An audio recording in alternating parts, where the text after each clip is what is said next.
India star news 9 Marathi Maharashtra चॅनलमध्ये आपलं स्वागत आहे। सध्या औसा या ठिकाणी आपण आलेलो आहेत।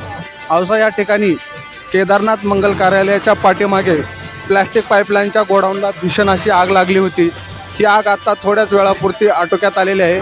या ठिकाणी कुठल्याही प्रकारची जीवितहानी झालेली नसली तरी या ठिकाणी वीरभद्रप्पा कल्याणी यांचे लाखोचे नुकसान झाले असे बोलले जात आहे।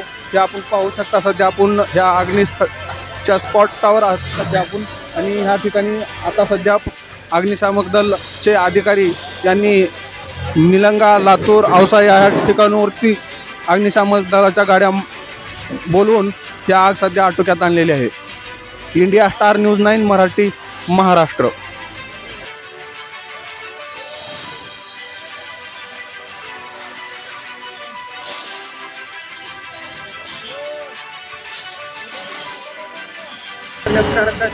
औसा नगर परिषदेमध्ये ज्यावेळेस फोन आला आम्हाला की या गोडाऊनला आग लागलेली आहे, प्लास्टिकच्या पाईप्सचं हे गोडाऊन होतं, त्यावेळेस आमच्या नगर परिषदेचे कर्मचारी आपल्या दोन्ही फायर ब्रिगेड गाड्या सगळं घटनास्थळी दाखल झाले आणि त्यांनी आग विझवण्याचे अतोनात प्रयत्न करून आग विझवण्यात त्यांना यश आलेलं आहे।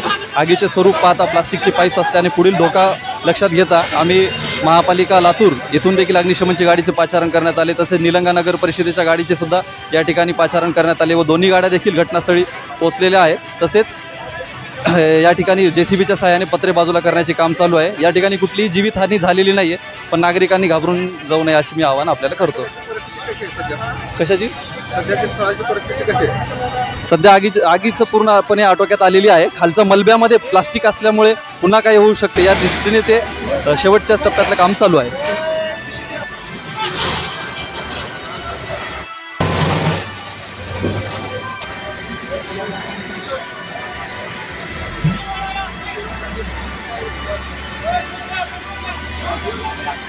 कशामुळे लागली?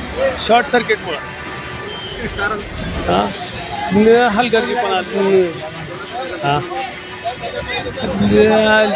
लाईटचा म्हणायचं का कुणाचा म्हणायचं बघा आता तुम्ही। आग बघितल्यानंतर लक्षात येत असेल की तुम्हाला।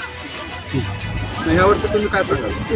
काय सांगाल या परिस्थितीवर? नगरपालिकेला फोन केला, नगरपालिकेने वेळेवर मदत पाठविली नाही। 20 मिनिटानंतर अग्निशामकची गाडी आलेली आहे। तुमचं म्हणणं असं आहे की वेळेवर तुम्हाला मदत मिळालेली नाही, मोठ्या प्रमाणात झालं। आपली काय प्रतिक्रिया यानंतर?